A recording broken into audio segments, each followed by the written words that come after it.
जरा बात कर लेते हैं मोहन सरकार की, जो एक्शन मोड पर इस वक्त नजर आ रही है। इलेक्शन मोड खत्म हो चुका है, अब मोहन सरकार पूरी तरीके से एक्शन मोड पर नजर आ रही है, जहां सीएस वीणा राणा और सीएम डॉक्टर मोहन यादव सभी विभागों की मैराथन बैठकें लेंगे, जिसमें विभागों के कामकाज समेत योजनाओं की समीक्षा रिपोर्ट भी तैयार की जाएगी। विभागों की समीक्षा में विभागीय मंत्री भी शामिल होंगे। बता दें कि बैठक 5 जून तक लगातार चलने वाली है और साथ ही इस बैठक में बजट को लेकर भी चर्चा संभव मानी जा रही है। तो चलिए जरा एक नजर देखते हैं कि किस दिन कौन से विभाग की समीक्षा बैठक होने वाली है। 22 मई को पीएचई श्रम विभाग की बैठक होगी। जनसंपर्क, सामाजिक न्याय, स्कूल शिक्षा और पर्यटन विभाग की समीक्षा की जाएगी। कौन सी तारीख है वो? 22 मई को। 22 मई को इन तमाम चीजों की समीक्षा बैठक की जाएगी। तो 24 मई को नर्मदा घाटी विकास विभाग, संसदीय कार्य, आयुष उद्यानिकी विभाग, वहीं नगरीय विकास एवं आवास विभाग और जल संसाधन की बैठक की जाएगी। तो 25 मई को पशुपालन विभाग की समीक्षा होगी।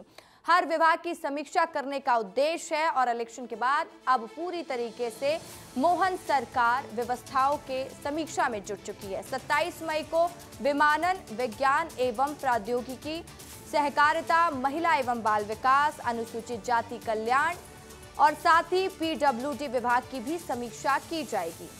वहीं 28 मई को गृह, जनजातीय कार्य, तकनीकी शिक्षा, कौशल विकास और रोजगार की समीक्षा होगी। तो 29 मई को खनिज, परिवहन, वन, स्वास्थ्य एवं चिकित्सा, शिक्षा, मछुआ कल्याण और खेल एवं युवा कल्याण विभाग की समीक्षा की जाएगी। 30 मई को जल, कृषि, एमएसएमई और वाणिज्य कर विभाग की समीक्षा बैठक होगी।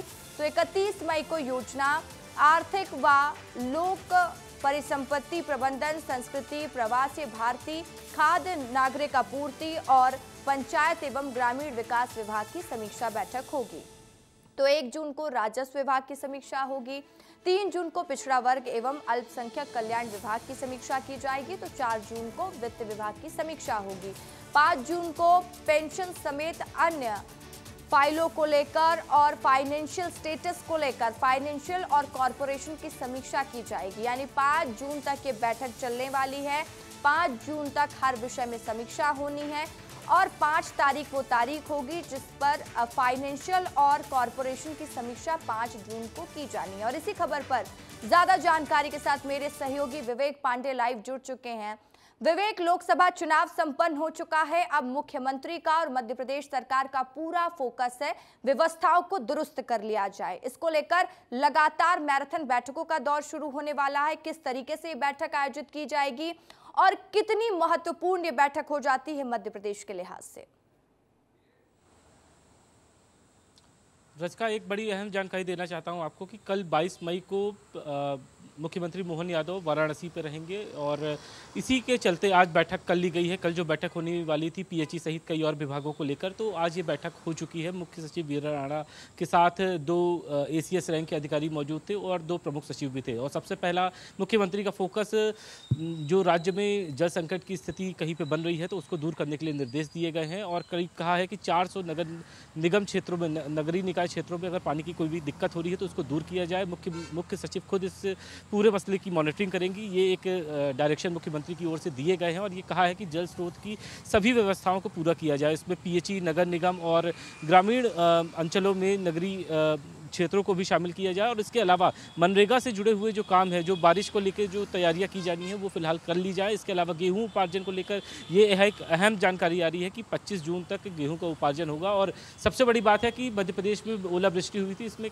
गेहूं की फसलों को नुकसान पहुंचा था और ऐसे में गेहूं कुछ हद तक खराब भी हुआ है। तो दिल्ली से खाद्य मंत्रालय की तरफ से ये सरकार को जानकारी मिल चुकी है कि 50% कम चमक वाले गेहूं भी खरीदे जाएंगे। ये बड़ी एक खबर निकल के सामने आ रही है कि 50% कम चमक वाले भी गेहूं किसानों से खरीदे जाएंगे और इसकी उपार्जन की पूरी प्रक्रिया 25 जून तक चलेगी। और ये भी कहा गया है कि बोनस जो किसानों को है वो समय पे दिया जाए। दूसरी एक बड़ी जानकारी निकल के आ रही है कि महाकाल कॉरिडोर के जो तमाम विकास कार्य हैं, स्पिरिचुअल सिटी बनाने को लेकर जो सरकार ने कदम उठाया है, 2028 में सिंघस्थ होना है, तो उसकी तैयारियों की भी समीक्षा की गई है। इसके अलावा सिंघस्थ से जुड़ी हुई तमाम सारी प्रक्रियाओं को पूरा करने के लिए निर्देश दिया गया है। इसके अलावा तमाम योजनाओं की समीक्षा हो रही है और देखिए मोहन सरकार से लोगों को कई उम्मीद है। मध्य प्रदेश की जनता इंतजार कर रही है कि सरकार कब ऐसा कोई फैसला सुनाए जो उनके हित पर हो। क्या सरकार इसको लेकर भी कोई समीक्षा करेगी? देखिए, जो पुरानी योजना चली आ रही है उसकी समीक्षा भी जरूरी है और आज भी एक है जिसके पूरे होने का इंतजार मध्य प्रदेश की जनता कर भी रही है। बिल्कुल सही बात है। जो कल बैठक होने वाली थी 22 जून को, मुख्यमंत्री की व्यस्तता चलते आज उन्होंने बैठक मंत्रालय में कर ली है और आचार संहिता के फौरन बाद अभी फिलहाल फीडबैक का सिलसिला चलेगा। और आज जैसा कि देखने के लिए मिला कि मोहन यादव ने किसानों की समस्या को लेकर ये कहा कि 50% से कम चमक वाले गेहूं भी खरीदे जाएंगे। इसके अलावा मनरेगा के तहत जो विवेक, अब देखने वाली बात होगी क्या रोड मैप होगा सरकार का, किस आधार पर काम किया जाएगा और क्या रणनीति अब सरकार तय करती है। तमाम जानकारी के लिए बहुत बहुत शुक्रिया आपका। मध्य प्रदेश में कांग्रेस पार्टी बीजेपी की तर्ज पर ही अपने संगठन का विस्तार करने जा रही है और जिसके लिए कांग्रेस हर जिले में ठीक बीजेपी की तरह ही संगठन महामंत्री बनाएगी। ये फैसला पार्टी ने अपनी बैठक में लिया है जो कि 20 मई को पार्टी के प्रदेश कार्यालय में हुई है और कांग्रेस ने फैसला किया है कि पार्टी हर जिले में लोकसभा या विधानसभावार संगठन महामंत्री का नियुक्त करेगी और जो कि दूसरे जिले के होंगे और उनके पास पूरे अधिकार होंगे। ऐसे में चलिए जरा एक नजर देखते हैं कि आखिर संगठन महामंत्री कौन है और इनकी क्या भूमिका होती है। ग्राफिक्स के जरिए समझाने की मेरी आपको कोशिश रहेगी। देखिए, संगठन महामंत्री क्या होते हैं, इनकी भूमिका क्या होती है, समझिएगा। दल के राष्ट्रीय, क्षेत्रीय और जिला स्तर के संगठनों का समन्वय करना इनका काम होता है। दल के सदस्य अभियानों का नेतृत्व करना भी इन्हीं का काम है। दल के प्रचार और जागरूकता अभियानों का आयोजन करना भी यही देखते हैं और दल के चुनावी अभियानों का प्रबंधन करना, दल के कार्यकर्ताओं और पदाधिकारियों का प्रशिक्षण देना। संगठन महामंत्री दल के सर्वोच्च नेता के प्रति ये तय किया जाता है कि किस आधार पर काम होगा। दल के संगठनात्मक निर्णयों में महत्वपूर्ण भूमिका निभाते हैं। तो आपने ये तो समझ लिया कि आखिर संगठन महामंत्री क्यों जरूरी है और कांग्रेस पार्टी क्यों अब इस फैसले पर पहुंची है। हम भी संगठन महामंत्रियों की नियुक्ति करेंगे। आखिर कांग्रेस ने ये प्लान क्यों तैयार किया, समझिए। कांग्रेस अब कोई भी कसर नहीं छोड़ना चाहती है। कांग्रेस यही कोशिश कर रही है जो गलती हुई है और हार की लगातार समीक्षा भी कांग्रेस करती हुई नजर आ रही है। अब लोकसभा चुनाव के बाद परिणाम को लेकर मंथन भी करती हुई नजर आ रही है। अब कांग्रेस आगे की रणनीति पर भी जुट गई है। चलिए बढ़ेंगे खबरों में आगे। तो विस्तार न्यूज में हम कोई भी बात जब करते हैं तो पूरे विस्तार से करते हैं, हर खबर की बारीकियों को भी समझते हैं। तो हर खबर को अच्छे तरीके से, बारीक तरीके से आपको समझाने की कोशिश करते हैं। तो फिर कांग्रेस की इस कवायद पर भी पूरे विस्तार से ही बात होगी। मध्य प्रदेश में कांग्रेस पार्टी संगठन को मजबूत करने में लगी है और पार्टी ने इसके लिए 20 मई को प्रदेश कार्यालय में एक बैठक की जिसमें पीसीसी चीफ जीतू पटवारी, लोकसभा चुनाव के प्रदेश प्रभारी भंवर जितेंद्र सिंह, पूर्व सीएम कमलनाथ समेत लोकसभा चुनाव में कांग्रेस के प्रत्याशी मौजूद रहे। बैठक में मतगणना की तैयारी, भीतर घातियों समेत संगठन के विस्तार को लेकर चर्चा हुई है। तो कांग्रेस 5 जून से ब्लॉक और बूथ लेवल पर मंथन शिविर भी आयोजित करेगी जो 5 जुलाई तक चलेगा। क्या है ये मंथन, चलिए उस पर भी एक नजर डाल लेते हैं। कांग्रेस का मंथन कार्यक्रम, कांग्रेस किस आधार पर ये मंथन करेगी समझा देते हैं। 5 जून से 15 अगस्त तक चलेगा मंथन कार्यक्रम। आगामी नगर निकाय और पंचायत चुनाव की तैयारी होगी, समीक्षा की जाएगी। अगले विधानसभा चुनाव के हिसाब से भी तैयारी होगी। बूथ लेवल से लेकर सेक्टर और ब्लॉक के पदाधिकारियों से चर्चा होगी। पंच, सरपंच और नगर निकाय के जनप्रतिनिधियों से चर्चा होगी। जिला स्तर पर ये तीनों बैठकें होंगी। उसके बाद स्टेट लेवल वर्कशॉप भी होगा। तो किस आधार पर कांग्रेस अब मंथन कार्यक्रम चलाएगी ये भी विस्तार से हमने आपको बता दिया। कांग्रेस पार्टी की इस कवायद पर विस्तार न्यूज ने कांग्रेस की बैठक में मौजूद पूर्व मंत्री सज्जन सिंह से खास बातचीत की जिन्होंने पूरे विस्तार से कांग्रेस की आगामी रणनीति पर चर्चा की। तो चलिए सुनते हैं कि क्या कुछ बताया पूर्व मंत्री सज्जन सिंह ने विस्तार न्यूज से। कल की बैठक में क्या निकल के आया, संगठन का किस तरीके से विस्तार होगा और संगठन मंत्री भी, प्रभारी भी बनाने की बात है। एक रोड मैप तैयार किया गया कि हमें 4 जून के बाद जो भी रिजल्ट आता है, हमारा आगे का जो चुनाव है पंचायत के भी आएंगे, नगरीय निकाय के भी आएंगे, उसके बाद विधानसभा में भी आएगा। तो हमें 4 जून के बाद उस तैयारी में हमें घर नहीं बैठना। तो एक या तो लोकसभा वाइज या जिले वाइज एक प्रभारी संगठन मंत्री वो बाहर का रहेगा। कोई व्यक्ति उस इलाके में बरसों से काम कर रहा है, उसे कोई मौका नहीं मिला, लेकिन उसमें मादा है कुछ कर गुजरने का, ऐसे लोगों को छांट के पद देना। कांग्रेस पार्टी लगातार अपने संगठन पर काम कर रही है, फिर चाहे पीसीसी चीफ का बदलाव करना हो या फिर मंथन की शुरुआत करना हो। लेकिन कांग्रेस पार्टी की इस कवायद पर बीजेपी ने भी चुटकी ली है। पार्टी ने तो कांग्रेस को संस्कार विहीन ही बता दिया है। क्या कुछ कहा है बीजेपी ने, सुन लीजिए। सब बातों के बतासे हैं। कमलनाथ जी पीसीसी के अध्यक्ष बने थे, बनने के दौरान भी कई बार उनने अपने संगठन को बीजेपी के संगठन जैसा बनाने की बात कही थी, मुकाबला बीजेपी संगठन से, ऐसे बयान भी दिए थे, लेकिन वो बयान तक सीमित रहे। संगठन, मैंने पहले भी कहा है, मैं फिर दोहराता हूँ, विचारधारा से, कार्यपद्धति से, त्याग से, तपस्या से अपने आप को खपा कर बनते हैं, भाषणों से संगठन नहीं बना करते। बीजेपी कांग्रेस की इस बैठक पर फिरकी ले रही है। आगे कांग्रेस कौन से नए प्लान के साथ आती है और कौन संगठन को मजबूत करने के लिए क्या कुछ एक्शन कांग्रेस लेती हुई दिखाई देती है, ये तो देखने वाली बात होगी।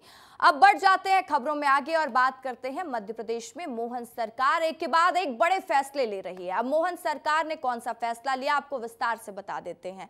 मोहन सरकार ने प्रदेश में अब 24 घंटे मॉल, रेस्टोरेंट और बाजार खुले रहने का फैसला लिया है, यानी कि अब 24 घंटे मॉल, रेस्टोरेंट और बाजार खुले रहेंगे। ये फैसला सरकार ने प्रदेश की अर्थव्यवस्था को बढ़ावा देने के लिए लिया है और जैसे ही आचार संहिता खत्म होगी इसके लिए प्रस्ताव भी कैबिनेट में लाया जाएगा। श्रम मंत्री प्रहलाद पटेल ने इसके लिए सीएम डॉक्टर मोहन यादव से चर्चा की है। बता दें कि श्रम कानून में संशोधन करके इस नियम को लाया जाएगा और हम तो विस्तार न्यूज है, तो जैसी ही खबर सामने आई पहुंच गए हम भोपाल की गलियों में और जाना कि आखिर दुकानदार और जनता का इस पर क्या सोचना है, उन्हें ये खबर कितनी पसंद आई और इस पर उनके विचार क्या है, सुनिए। मध्य प्रदेश की अर्थव्यवस्था और बेहतर हो सके, इसके लिए मोहन सरकार एक नई प्लानिंग कर रही है कि प्रदेश में 24 घंटे मॉल, रेस्टोरेंट और बाजार खुले रहेंगे। लेकिन इस फैसले का जनता कैसे स्वागत करती है और लोगों का इस पर क्या कहना है, क्या वो इसका फेवर करते हैं, ये जानने के लिए आज हम पहुंचे राजधानी भोपाल के न्यू मार्केट और यहाँ लोगों से जानेंगे कि लोगों का इस पर क्या कहना है। रात में और दिन में पूरे टाइम यदि मार्केट खुलेंगे तो कस्टमर तो वैसे लिमिटेड है यहाँ पर, और मुश्किल है जो रात में चलेगा मार्केट। सेफ्टी पर्पज़ से भी सही नहीं है, रात में फिर गुंडे बदमाश वो कॉलेज के बच्चे सब आएंगे और आवारागर्दी होगी और कुछ नहीं होगा। फ़ायदा तो होगा लेकिन उसमें नुकसान भी तो होगा। अच्छे लोग भी आएंगे, खराब लोग भी आएंगे। अच्छे तो कम ही आएंगे, घर से कौन निकलेगा रात को 12 बजे 2 बजे। तो व्यापारियों के साथ साथ लोगों का क्या कहना है ये भी जान लेते हैं। क्या लगता है अगर 24 घंटे मार्केट खुले रहेंगे तो कोई फ़ायदा होगा? नहीं, फ़ायदा तो होगा, लेकिन मुझे तो ये लगता है कि 24 घंटे ज़रूरत नहीं है इतना मार्केट खुलने की। सफिशिएंट टाइम 10 बजे तक ठीक रहता है। तो क्या लगता है सेफ्टी पर्पस से ठीक है कि अगर 24 घंटे मार्केट खुले रहे, पब्लिक भी घूमेगी, हल्ला मचेगा, कुछ भी और भी सेफ्टी के पर्पस से भी फिर लेडीज़ भी निकलेंगी तो वो ठीक नहीं है। आपको क्या लगता है कि 24 घंटे मार्केट खुलना ठीक है या फिर जितना समय अभी दिया गया है उतना काफ़ी है? नहीं, जितना समय अभी है उतना सफिशिएंट है, क्योंकि जनता को 24 घंटे आने के लिए यहाँ पर भी सब ऑफिस वाले हैं तो उतना तो जनता आती नहीं है, तो इसलिए दुकानदारों को भी आराम चाहिए, ग्राहकों को भी चाहिए, इसलिए उतना ही समय रहेगा तो उतने ही समय में सुरक्षा भी रहेगी सबकी और सबका टाइम स्पेंड भी हो सकता है। आपको क्या लगता है ये फैसला सही होगा? मेरे हिसाब से भी टाइम तो इनफ है कि क्योंकि टाइम लेडीज़ भी हैं, गर्ल्स भी हैं, अब जो बाहर से आए बच्चे वो भी हैं, तो कम से कम टाइम लिमिटेड रहेगा तो उसमें सब आएंगे। इतने मार्केट खुल रहा है उतना टाइम इनफ है? सही है इतना टाइम, 11 बजे तक। उसके बाद अगर खुलता है तो क्या फ़ायदा क्या नुकसान हो सकता है? फ़ायदा तो कुछ भी नहीं हो, रात में ग्राहक कहाँ आएंगे। 24 घंटे में सुबह ही चलता है मार्केट, दिन में 12 घंटे की सही टाइमिंग रहती है। हालांकि अभी लोगों का कहना है कि जो समय दिया गया है वो समय काफ़ी है और रात में मार्केट खोलने की ज़रूरत भी लोग नहीं बता रहे हैं। अब सरकार इस पर क्या फैसला लेती है ये तो कैबिनेट में होने वाली बैठक में जब ये प्रस्ताव लाया जाएगा उसके बाद ही स्पष्ट होगा। कैमरामैन दीपक के साथ रितु सिंह, विस्तार न्यूज़, भोपाल। इंदौर में लोकसभा चुनाव से पहले कांग्रेस छोड़कर बीजेपी में शामिल होने वाले 3 पार्षदों को लेकर कांग्रेस पार्टी ने बड़ा एक्शन लिया है। पार्टी ने दल बदल कानून के तहत निष्कासित करने की मांग करते हुए कोर्ट की शरण ली है और दोबारा से चुनाव कराने की मांग की है। कांग्रेस नेताओं ने याचिका की एक कॉपी राज्यपाल को भी भेजी है। दरअसल कांग्रेस के 3 पार्षद ममता सुभाष सुनेर और शिवम यादव साथी विनीता मौर्य ने विधानसभा क्षेत्र 1 से कांग्रेस के पूर्व विधायक संजय शुक्ला और देपालपुर से कांग्रेस के पूर्व विधायक विशाल पटेल के साथ कांग्रेस छोड़कर बीजेपी का दामन थाम लिया था, जिसको लेकर पार्टी ने अब ये फैसला लिया है कि जो आवेदन किया है राज्यपाल महोदय को वो यही है कि दल बदल कानून इन पार्षदों पर लागू हो और जिन्होंने कांग्रेस पार्टी का चुनाव चिन्ह लेकर चुनाव लड़ा है वो पहले अपनी पार्टी से उन्होंने इस्तीफा दिया। इसका मतलब है कि वो अपने जो पार्षद वो बने हैं कांग्रेस पार्टी के तहत, कांग्रेस पार्टी के उम्मीदवार रहते, तो वो भी वो छोड़े और फिर से चुनाव लड़ें अपने निर्दलीय या बीजेपी के जिनके भी वो चाहें उस चुनाव चिन्ह के साथ और फिर जीते। हमें जानकारी के साथ इंदौर से हमारे संवाददाता पुनीत हमारे साथ लाइव जुड़ चुके हैं। पुनीत, अब कांग्रेस एक्शन लेते हुए नजर आएगी। इंदौर वही सीट है जहां पर चुनाव भारतीय जनता पार्टी और नोटा के बीच में हुआ। ये हुआ इसलिए क्योंकि कांग्रेस के प्रत्याशी भारतीय जनता पार्टी में शामिल हो गए। कांग्रेस ने रणनीति तैयार कर ली है कि जो दल बदल चुके हैं उनको नोटिस भेजेगी। किस आधार पर कांग्रेस ये करेगी और क्या प्लानिंग है, विस्तार से जल्दी बताइएगा। जी रसिका, देखिए दल बदल कानून लागू होता है क्योंकि ये जो 3 करंट पार्षद हैं उन्होंने अचानक से कांग्रेस पार्टी छोड़कर बीजेपी का दामन थाम लिया। ऐसे में अब कांग्रेस की मांग यही है कि इन तीनों पर दल बदल कानून के तहत कार्रवाई करते हुए इनका पार्षद जो है वो खत्म किया जाए, इन्हें पार्षद के पद से निष्कासित किया जाए और पुनः उन तीनों वार्ड में चुनाव किए जाए। इसको लेकर कोर्ट की शरण तो ली है, साथ ही याचिका की कॉपी राज्यपाल को भी भेजी गई है ताकि राज्यपाल इस पर जल्द से जल्द फैसला ले सके। तो निश्चित तौर पर अब इन तीनों पार्षदों की भी मुश्किलें बढ़ सकती है क्योंकि इन तीनों पर दल बदल कानून तो लागू होता ही है। रसिका, चलिए अब देखते हैं कि क्या रणनीति आगे कांग्रेस की होती है। तमाम जानकारी के लिए बहुत बहुत शुक्रिया पुनीता आपका। नर्सिंग कॉलेज स्कैम में दिल्ली सीबीआई की रडार पर मध्य प्रदेश के 70 नर्सिंग कॉलेज हैं और इस मामले में दिल्ली सीबीआई को भ्रष्टाचार के कई इनपुट मिले हैं। मामला सामने आने के बाद कॉलेज संचालकों में हड़कंप मचा हुआ है। भ्रष्टाचार के मामले में गिरफ्तार हुए सीबीआई इंस्पेक्टर राहुल राज के पास था 60 कॉलेजों की जांच का जिम्मा, तो हमने सोचा कि क्यों ना थोड़ी जांच पड़ताल की जाए और विस्तार न्यूज की टीम उस कॉलेज में पहुंची जिसे रिश्वतखोर सीबीआई इंस्पेक्टर राहुल राज ने क्लीन चिट दी थी। इसका नाम है APS academy of nursing science, जो कि भोपाल के साकेत नगर में स्थित है। भोपाल पब्लिक स्कूल की बिल्डिंग में दिखाया गया और इस स्कूल में एक साथ 2 नर्सिंग कॉलेज संचालित हो रहे थे। पहला APS academy of nursing science और दूसरा केपी मेमोरियल नर्सिंग कॉलेज। तो वहीं नर्सिंग घोटाले में फंसे एक कॉलेज को स्कूल दर्शाया गया है। ये Bhopal public higher secondary school है और यहाँ पर स्कूल के साथ साथ नर्सिंग कॉलेज भी चल रहा था। और नर्सिंग कॉलेज कौन सा चल रहा था? APS academy of nursing science college, और इसे सूटेबल घोषित किया गया। और सबसे महत्वपूर्ण बात है कि इस स्कूल में बाकायदा ये आप देखेंगे कि तमाम सारे पत्र लगे हुए हैं कि Madhya Pradesh nursing registration council के, जो ये बता रहे हैं कि यहाँ पे कॉलेज संचालित किया जाता था। जब सीबीआई की जांच में इसे सूटेबल घोषित कर दिया तो फिर एक नया यहाँ पे कॉलेज खोलने की तैयारी की गई। कौन सा कॉलेज है? वो ये है KP memorial college of nursing Bhopal, और बाकायदा यहाँ पे डॉक्टर्स डे की बधाई दी जाती है। 30 मार्च को यहाँ बधाई दी जाती है और ये बाकायदा KP memorial college of nursing Bhopal है। मतलब एक ही स्कूल में 2 नर्सिंग कॉलेज, एक को सूटेबल माना गया। सूटेबल इसलिए माना गया क्योंकि यहाँ पे सीबीआई के अफसरों ने लेन देन किया, मोटी रिश्वत की रकम ली और उसके बाद इसे सूटेबल घोषित कर दिया गया। जब सूटेबल घोषित कर दिया गया तो यहाँ एक और कॉलेज खोला गया। और इसी के साथ आज के लिए बस इतना ही। मुझे दीजिए इजाजत और खबरों की लगातार अपडेट्स के लिए आप बने रहे विस्तार न्यूज के साथ। नमस्कार।